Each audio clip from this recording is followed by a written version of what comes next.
وبهنا يوم ده صوماليات كعب سننا إن أرمهني سيهوس الله فيريو odayaasha waxgaradka salaadiinta aqoon-yahanada dhalinyarada iyo waliba qaybaha kala duwan ee bulshada beelweynta Sheekhaal Gandarsho oo kulan wada tashi ku yeeshay Muqdisho ayaa waxay kaga arrinsadeen dhul boob ay sheegeen in lagu hayo deegaanada ay beeshu degto waxayna sheegeen arrintan ay ku howlan yihiin ganacsato iyo waliba shirkado gaar loo leeyahay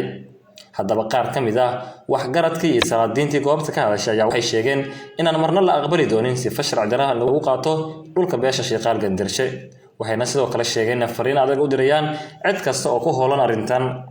waxayna dawladda federaalka Soomaaliya iyo maamulka Koonfur Galbeed ka codsadeen in la soo farageliyo arrintan waxaan u sheegaynaa dhulkaasayti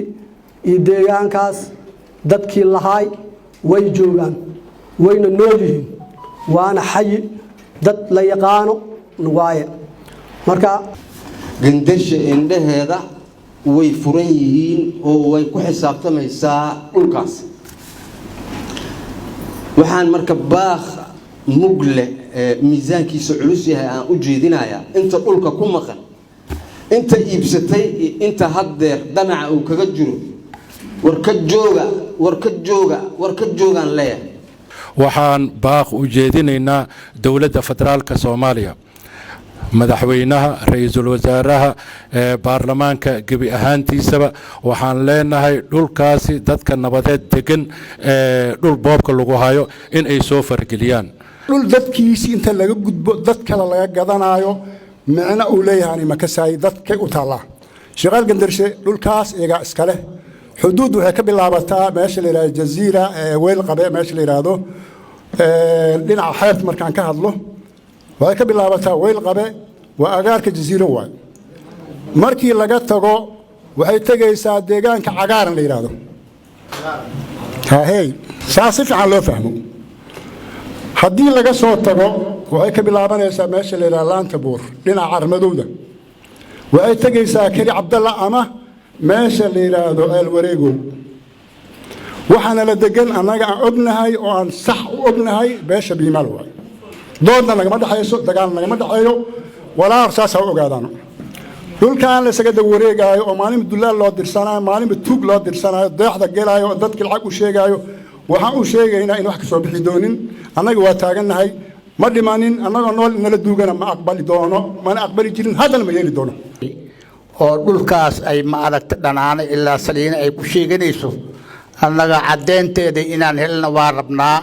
dadkii ku soo dhaweeyay inaan aragno waa aadan aga baahanahay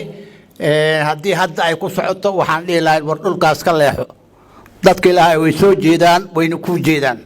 haddii oo dhulka aad lugaha la gashayne dee waxaa lagaga baahan yahay cadeymihii iyo dadkii ku keena waa kaaga baahanahay labaad iyo mar saddexaad ummadda Soomaaliyeed ugu baaqaynaa in arrimaha beesha Sheekhaal Gandarsho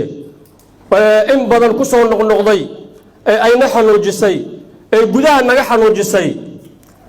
waxaan u baahanahay ummadda Soomaaliyeed ka codsanaynaa in arrimaheenni si hoose loo fiiriyo waxaan dawladda federaalka ka codsanaynaa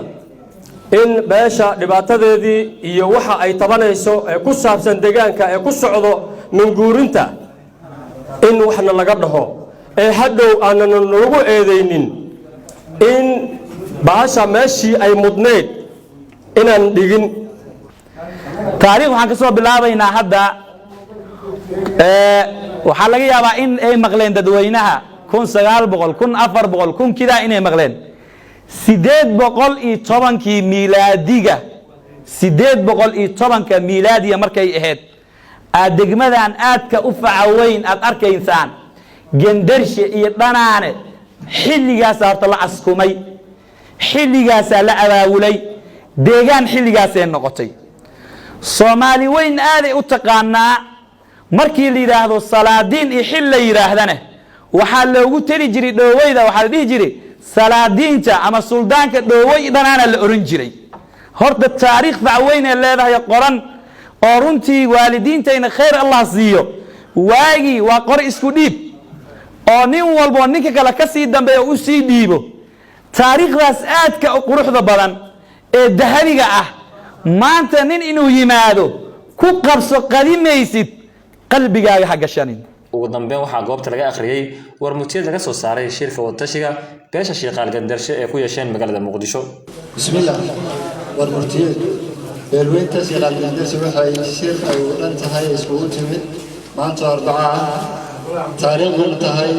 2/3/1444 hijri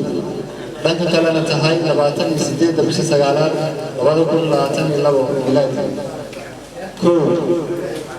odayaasha salaadiinta awlaasyada nabadoonnada culamaawidiinka dhalinyarada haweenka aqoon-yahanada waxgaradka beelweynta shiiqaal gandarsi labo ku socoto shirkadaha iyo ganacsatada dhulboobka ka wada dhulkeena beeshu leedahay digniinna waxay u diraysaa beesha si wadajir ah dadka gatay ama hadeer gadan rabo dhulka beesha ay leedahay iib maahan waxayna la tiigsan doontaa sharci saddex caddeynta dhulka beesha shiiqaal gandarsi soodimiheeda waa la yaqaanaa haddana waxay diyaar u yihiin inay ka caddeeyaan halkan dhulka beesha shiiqaal gandarsi wuxuu ka bilaabanayaa sida weel qabe ilaa cagaaga weel qabe oo xuduud la ah jaziira ilaa cagaaga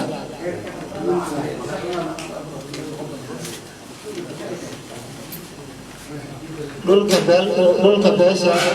shiiqaal gandarsi dhanka beeraha wuxuu jiraa muuri ilaa iyo kiliga xaaji cabdalla dhulka beesha shiiqaal gandarsi wuxuu u qaybsamaa 3 qaybood bad daaqsin beero 4 baaq jeedin beesha shiiqaal gandarsi waxay baaq u jeedinaysaa madaxda Soomaaliya madaxweynaha jamhuuriyadda federaalka Soomaaliya ra'iisul wasaaraha xukuumadda federaalka Soomaaliya dhammaan maamulada ay khusayso koonfur galbeed maamulka shabeellaha hoose maamulka degmada Marko maamulka degmada Afgoy iyo maxkamadda sare ee dawladda iyo maxkamadaha heer caalami haddaba mas'uuliyiinta xafiisyadaas ay khusayso waxaan ka codsanaynaa si wadajir ay u codsanaysaa beesha in ay soo farigeliso waxna ka qabato beesha dhulka iib maahan waxay caddeynaysaa qof walbo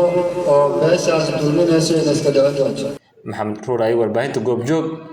muqdisho ramadaano caruurteena soo iskuul ma geyno iskuul loo riyaaqo rafaadliye caruurtu wax noogu bartaan ardada raaligeliya waxbarashadu rasmi tahay deegaankeenu ma leeyahay alraxiim international school rugta waxbarashada ku caanka ahayd ee xanaanada caruurta baa maanta lagu soo kordhiyey qayb iskuul hoose dhexe iyo sare ah dugsiga hoose dhexe sare iyo xanaanada caruurta ee alraxiim maadooyinka uu iskuulka bixiyo waxaa ka mid ah af Soomaali English language Arabic language mathematics Quraan Kariimka biology chemistry physics Islamic studies computer geography iyo waliba history waxa intaas dheer diploma English ah fiiro gaar ah manhajka iskuulku waxa uu ku baxayaa luqadda Englishka Assalaamu alaykum waxaan ahay maamulaha iskuulka Al-Rahim International School waxaan ka gudubnaa iskuulada kale xifdinta Quraan Kariimka iyo ku dhiirigelinta carruurta waxbarashada iskuulku waxa uu ku yaalaa xaafadda Taleex gaar ahaan dhabarka dambe ee xarunta degmada Hodan ama wixii faahfaahin waxaad wici kartaa telefoon nambarada eber 613 haddii kale eber 6 4 32 54 97